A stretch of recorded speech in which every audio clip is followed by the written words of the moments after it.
Picture this for a second. You're just talking to an AI, maybe trying to figure out a gift for a friend. You land on the perfect idea, and you just say, okay, buy it. And boom, it's done. Paid for, shipped, heading your way. And no, this isn't some far off future. This is happening now. AI is basically on the verge of becoming your personal shopper. But that kind of brings up a massive question, right?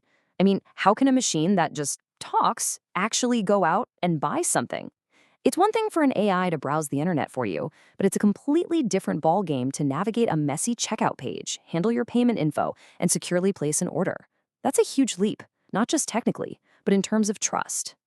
So the answer is a new kind of universal language that's been designed for exactly this. It's called the Agent Commerce Protocol, or ACP for short.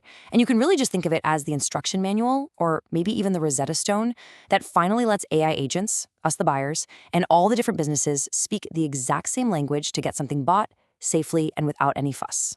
All right, so here's how we're going to break this down. First, we'll look at the big problem that AI shopping has had up until now. Then, we'll get into how this new protocol actually works in plain English. After that, we'll zoom out and see how this could totally change the internet as we know it. And finally, we'll tackle some of the really big questions that come with all this. Okay, so first things first, why do we even need a special protocol for this? Well, to get it, you have to look at the wall that AI has been slamming into for a while now. I mean, these tools have gotten scarily good at understanding what we want and finding info online, but they've always stopped short when it came to actually doing something, especially when it involves money. And you can really see this evolution play out. First we had plugins, which basically let an AI see the internet. That was a big deal. Then came APIs, which let them connect directly to certain services. Think booking a flight. And of course, the GPT store took that even further, creating a whole universe of custom tools. But every single one of these steps, smack, they hit that same wall. The final piece of the puzzle, securely buying pretty much anything from the millions of different stores out there. And here's why that wall exists. Because every single online store is its own little, unique, chaotic universe. Just think about it for a second. The layout, the forms you have to fill out, what the buy button is called, the order you have to do things in, it's a total free-for-all. For us, it's maybe a little annoying. But for an AI that's trying to follow a set of rules, it's an impossible maze. There's just no one-size-fits-all script that could possibly work everywhere.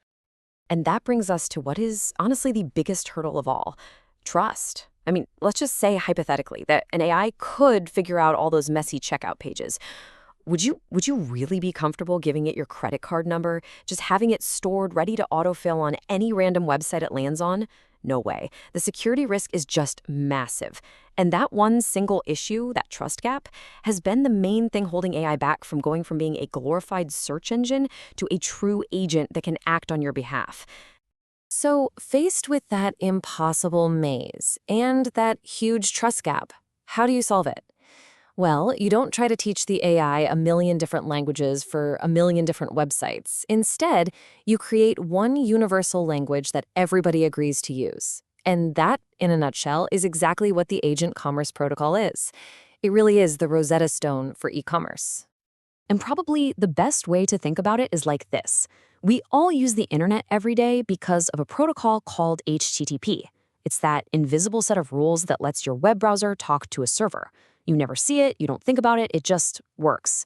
Well, ACP is trying to be the HTTP for transactions. It's that same kind of shared rulebook, a standardized conversation that lets an AI agent and a merchant's online store understand each other perfectly, every single time. So how does it actually work? Well, it boils down to three main pieces. First, you've got the product feed. Think of this like a universal menu of what's for sale, in a format any AI can read. Second, there's the Agentic Checkout. This is basically a standardized chat between the AI and the store to build your order. And third, and this is the really clever part for security, is something called delegated payment. And this, right here, is the magic trick that solves that massive trust problem we talked about. With delegated payment, the AI never sees your actual credit card number, not ever. Instead, your bank or your payment app gives the AI a special one-time use token. And this token is totally locked down. It only works for that one specific merchant, for that one specific purchase, for a maximum amount you've approved, and it expires almost immediately.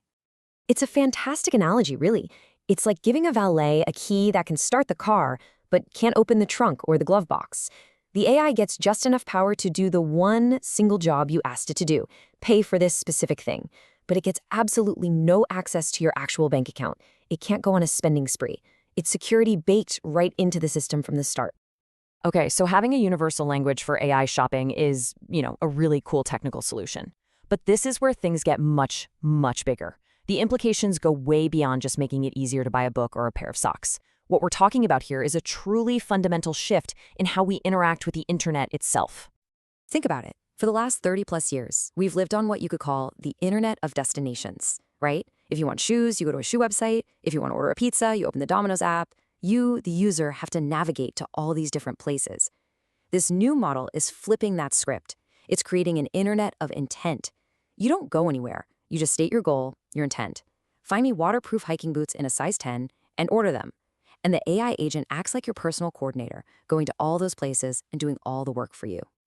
Now, if you're a business owner hearing this, you might be thinking, wait a minute, am I about to lose my direct relationship with my customers to some AI platform?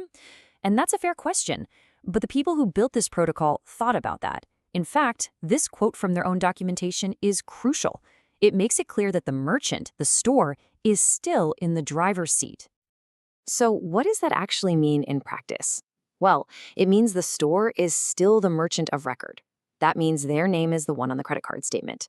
They're still using their own systems to ship the product and handle any returns. The AI agent, in this case, is really just making the introduction.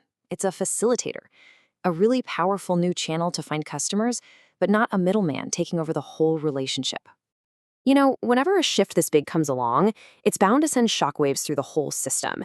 And this is no exception. It brings up some really fascinating and frankly very important questions about who stands to win in this new world, who might lose, and what kind of challenges we're about to face. Right off the bat, you can spot 3 clear winners. First, there's us, the users. We get an insane level of convenience. Then you have the merchants, who get access to a brand new sales channel that's just packed with people who are ready to buy. And of course, there are the platforms themselves, the ones building this new infrastructure. They get to own the rails of this whole new agent-driven economy. But that also brings up a pretty disruptive question, doesn't it? For decades, companies have spent billions of dollars on beautiful web design and slick user experiences, all designed to get you to their site and click buy. So what happens to all that effort when the main place you buy things isn't a website anymore, but just a conversation? The entire digital ad industry is built on getting eyeballs on pages and counting clicks. What does that industry even look like in a world of intent and action? And then there's the whole ecosystem to think about. See, OpenAI put this out there as an open standard, basically inviting everyone else to come play in their sandbox. But will they? Are we heading towards a future where Google's AI, Apple's Siri, and Amazon's Alexa all speak this one unified commerce language? Or are we about to see the next version of the platform wars, these protocol wars, where your Apple agent can't buy from a store that's friendly with Google? We could end up with new walled gardens, but instead of apps, they're built out of actions. And maybe the biggest question of all comes down to curation and power.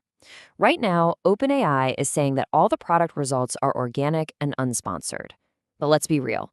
As this becomes a major way people buy things, the pressure to monetize is going to be immense. So who gets to decide which products the AI recommends? Are brands going to start paying for the top spot? Because the company that controls the recommendations on the Internet of Intent isn't just a search engine anymore. They're essentially a gatekeeper shaping huge chunks of our economy. So if there's one big thing to take away from all this, it's that we are watching a fundamental evolution of the Internet in real time. The web that we all grew up with was a web of pages. It was defined by browsers, links, and clicks. The web that's starting to emerge now is a web of agents. And it's going to be defined by conversations, by our intentions, and by real-world actions. It's a huge shift from a world where you go out and search for things to a world where you just state a goal, and the internet literally reconfigures itself around you to make it happen. And all of this really just leaves us with one final big thought to chew on. This shift from tapping on screens and clicking with a mouse to just talking, it's so much more than a simple tech upgrade. It really changes our fundamental relationship with technology itself. So, as we're standing here right at the beginning of this new chapter, the real question we have to start asking ourselves is, What does it actually mean for us as people and for our society as a whole when the main way we interact with the entire digital world becomes a conversation?